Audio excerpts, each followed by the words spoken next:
What's the crack, Chief? Welcome back to another kind of PFA Team of the Year. The PFA, my opinion of the Team of the Year, went down so well with you guys.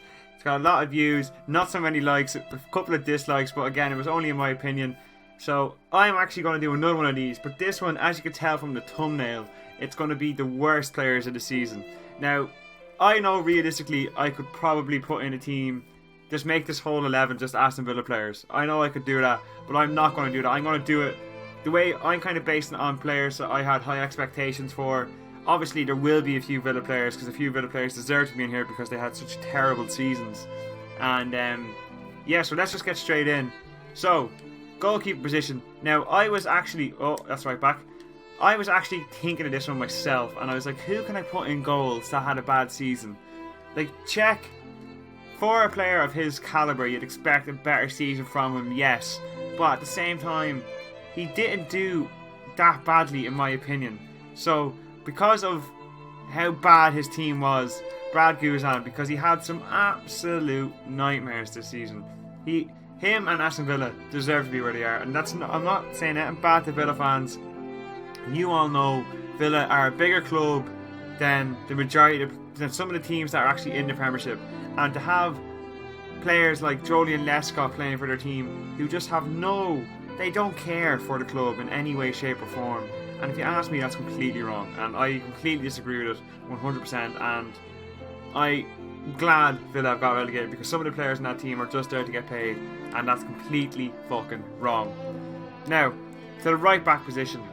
Now, this is an easy decision for me because him and his team have been woeful all season. Branislav Ivanovic has had arguably one of the worst seasons a Chelsea player has had in years. He has been shocking. Last year, as far as I'm aware, last year he was in the PFA Team of the Year. And for a player in the space of a year to go from being one of the best right backs in the Premier League to arguably the worst performing right back in the league is absolutely ridiculous. And I don't know what it was, but he's basically just gone to fucking shit. I'm happy because I have a severe hatred towards Chelsea. Like the majority of people that aren't Chelsea fans, I hate Chelsea. And Branislav Ivanovic is up there with some of the most hated players in my list. I hate him. I hate everyone at Chelsea I hate. But yeah. And now, anyway, I'll get over my Chelsea hatred. The first centre back, is going to be, as you already know, I'm going straight down here. Just looking, waiting for him to come up. You guys already know who it is. The Elephant Man, as, again, I'm not disrespecting him. It's what I've heard some Villa fans call him. He has been woeful. And some of his comments regarding Aston Villa's promotion, there has to be, see that little scar on his head, that's a target for Villa fans and for every football fan. He's just a horrible person. He just wants money. He doesn't care.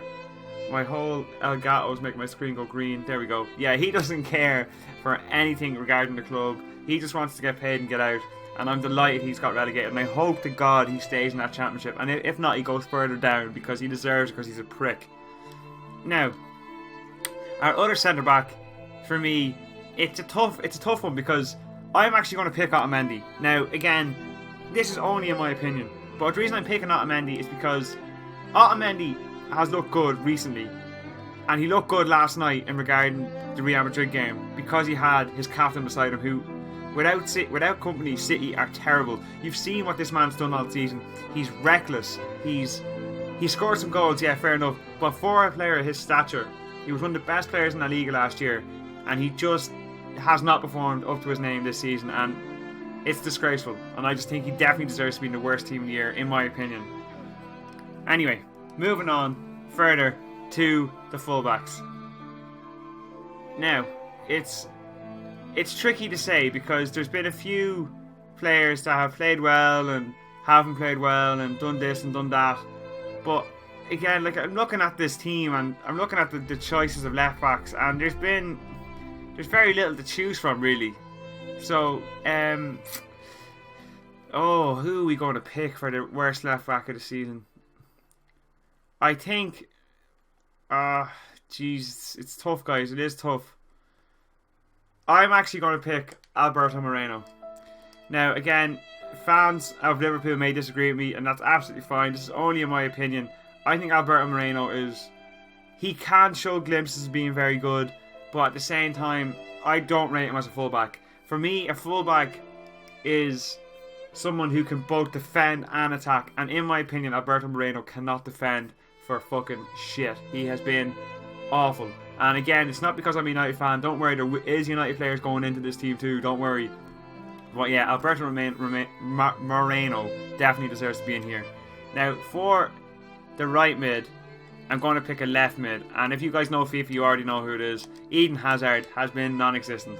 Ever since Jose Mourinho made the comments about him being the closest thing to Messi and Ronaldo, the man's been non-existent. He's been shocking. He's had one of the worst seasons a player of his stature could possibly have.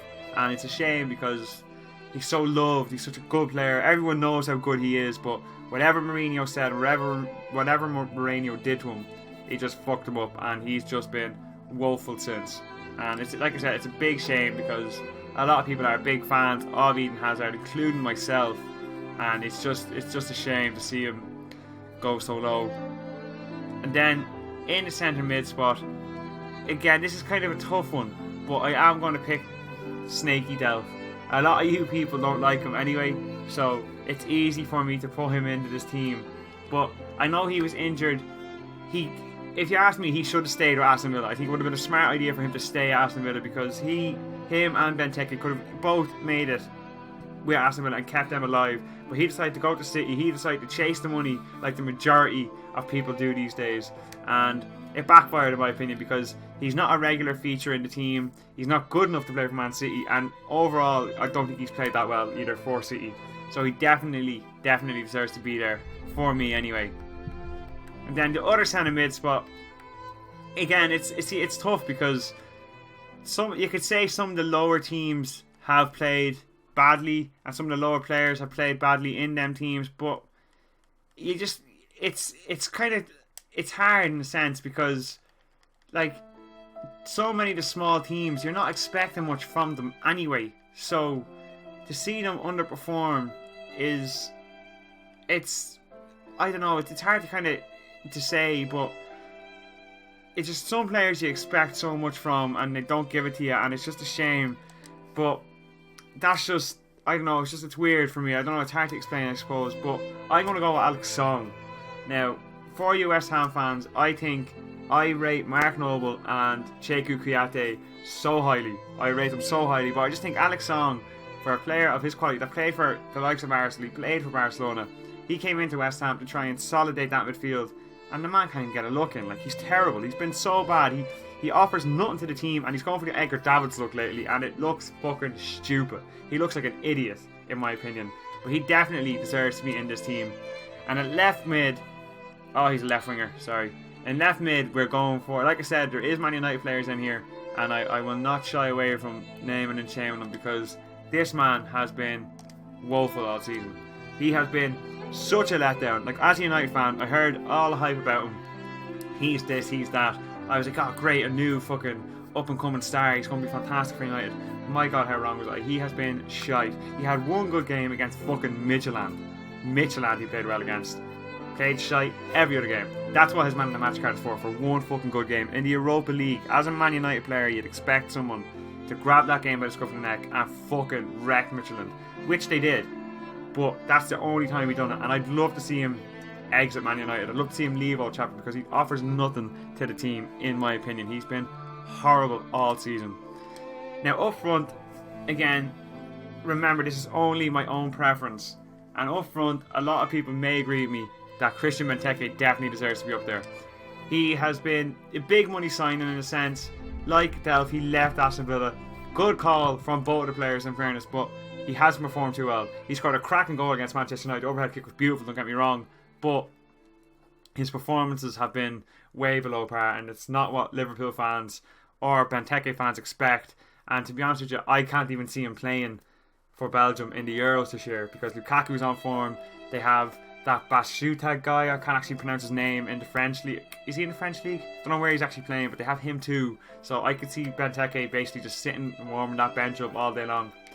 Anyway, the second striker. This was a tough one because a part of me wants to put Wayne Rooney in because I think Wayne Rooney has been he hasn't played too well in my opinion this season, and I think he definitely deserves to be put in the argument But I still think for Arsenal, Giroud, a player, again, he's so highly rated in FIFA. He's so talented. He offers so much to the game, but he's just underperforming for Arsenal. And it's like so many years before, once Henry left, Arsenal have struggled to find someone who can score regular goals on a regular basis.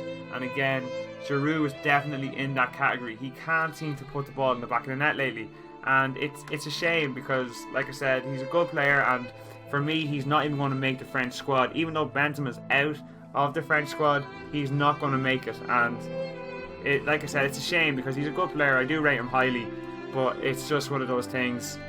It's just, it was going to happen eventually.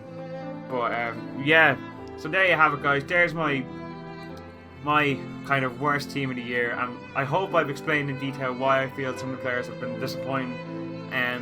Like I said, I'm not biased anyway. I'm not including the Man United players, but I understand people have injuries. That's why I haven't included the likes of who am I thinking of here? That's why I didn't include Rooney. Rooney has been injured a little bit. That's why I haven't included the likes of Bastian Schweinsteiger. Because all those players, again, I would have included them if they had made a good season for it. If they had played more often, I definitely would put them in there. But because of injuries and stuff, I didn't.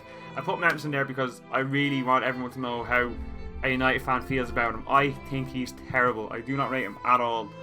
I put a lot of Villa players in there. Well, a lot. I put in 2. Just to show you guys how bad Villa have been when they're 2 spine players, Brad Guzan, the goalkeeper, and their centre half, have been 2 of the worst performing players in the whole league. And never mind everyone else. And obviously Hazard's in there for the reasons I explained. A player of his stature should be taking the game and kind of bringing it to players and bringing it to teams, and he didn't. But anyway, guys, that's my kind of worst team of the year. I hope you did enjoy this. I hope I explained myself well. If you did, don't forget to drop a like. If you disagree with me, again, drop a dislike. I don't mind. Like, if you think that there should be players in there that I've missed out on, do let me know. I have no problem with that. Again, it's only in my opinion. And if you guys haven't seen my own team of the year, I'm pretty sure my own PFA team of the year has a couple of different players in it than the team of the year probably will have. Again, it's kind of in my own opinion, players that I think definitely deserve that shout. But there will be a link in the description to the PFA team of the year. Yeah, like I said, if you did enjoy this and you agree with me, drop a like. If not, that's absolutely fine. Again, it's only in my opinion. But anyway, guys, I've been Stowe4. That's the worst team in the Premier League this season, in my opinion. And I guess I will see you guys in the next video. Take it easy, Chief.